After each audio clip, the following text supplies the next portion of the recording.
I like to have a little bit of a contrast in my life, you know. It's like I think a lot of people, they go and travel and they want to have the same experience that they have at home, and I'm the opposite. I'm looking for an adventure, and that's why we're here.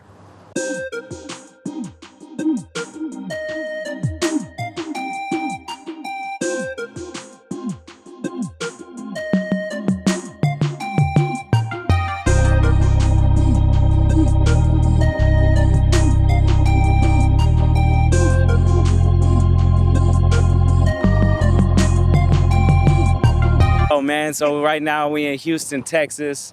We about to set up for a show, and you know, I think Houston was one of the first places that with music, with hip hop music. The first rap I heard was from Houston, Texas, the Ghetto Boys on a cassette tape. It was that, Too Short, and E40. So my first introduction to rap as a whole was actually a Houston artist, you know what I'm saying, or groups. So that's really, it means something to me. And when I was working in college, working on music, one of my first big connections from a producer was Lord Lorenz, based out of Houston, Texas. Sent me all kind of beats. We got like mixtapes, projects out. So, you know, Houston was one spot that really showed me love when nobody else was. I would say Houston, Minneapolis, they was fucking with me before anybody else. So that's always good, you know.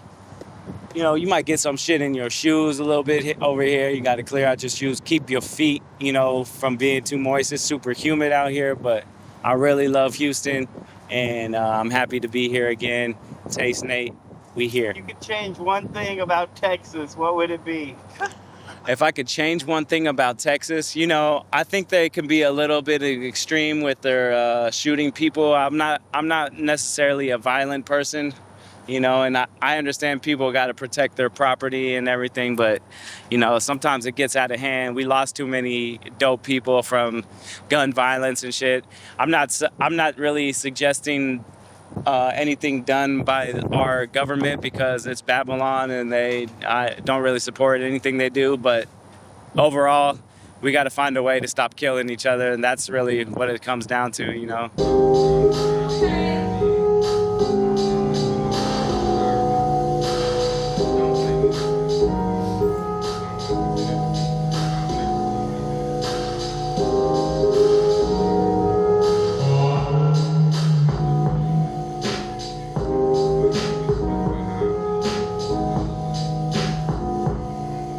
I remember growing up and everything, like, it wasn't really like, it was kind of like a small circle.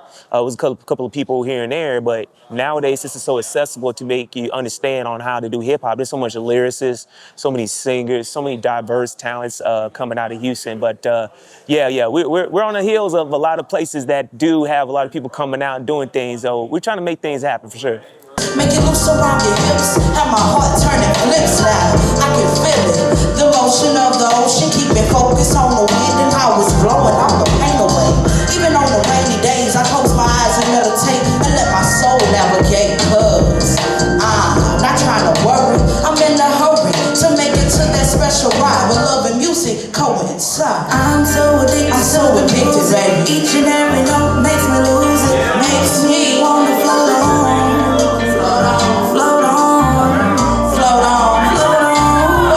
When you go to sleep, when you go to brush your teeth, when you go take a crap or something, it's always on your mind.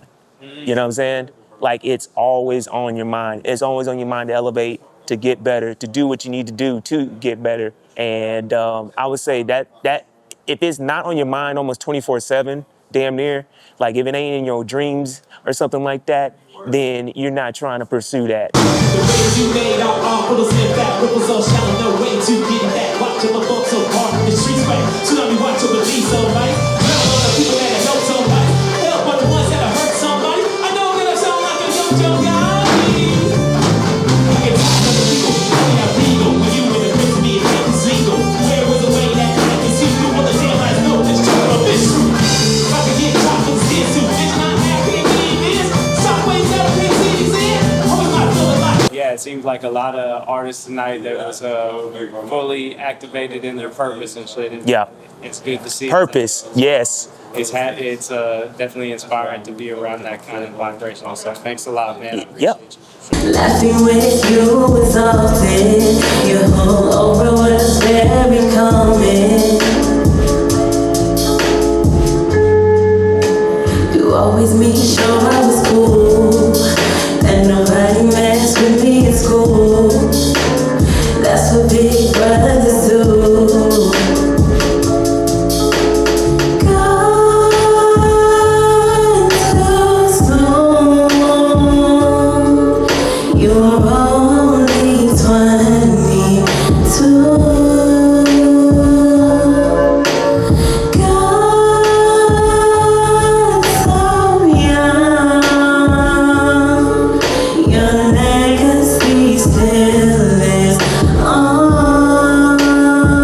My question for you is like, what do you do as far as like attention? You know, it seems like people always want your attention, or it's like, as an artist, you're expected to always seek attention.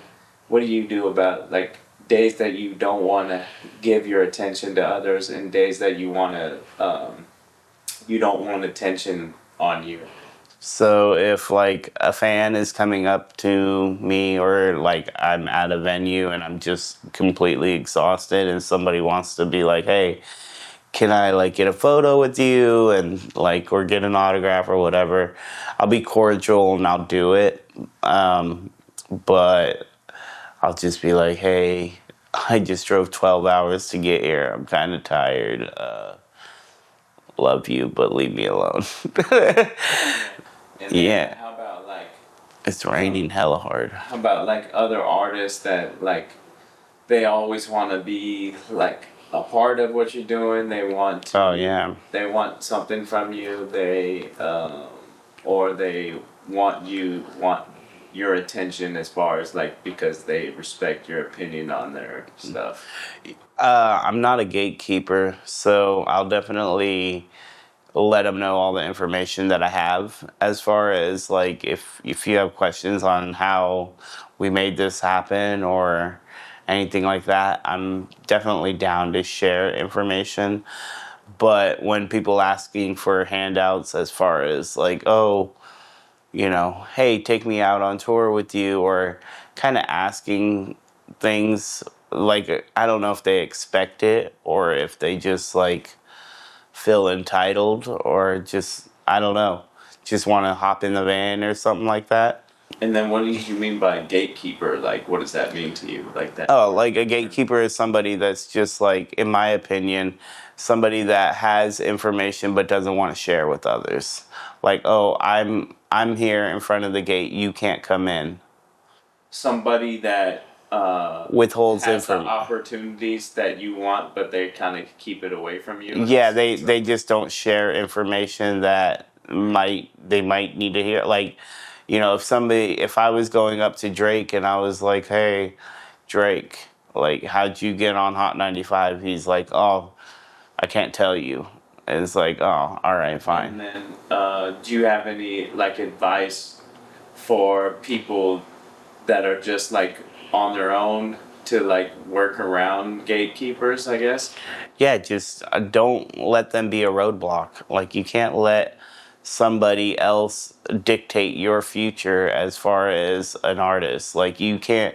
I've been told no so many times by people that I look up to and respect, but that doesn't stop me from going out here and doing what I love.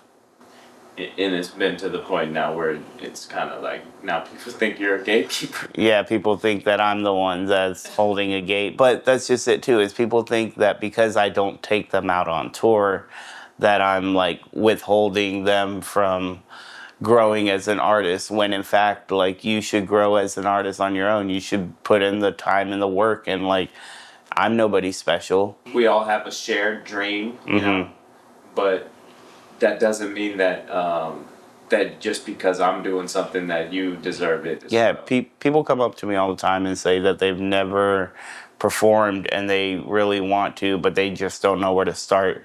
My answer always to be like, hey, go over to find an open mic, connect with other artists, connect with other people trying to like get in their lane, go to shows, and just like make yourself known. And that's basically it. Then, you know, figure out, talk to the venue owner, throw your own I think on this showcase. tour, we actually did actually reach out to a lot of artists and gave them opportunities. Yeah, whether they liked it or not.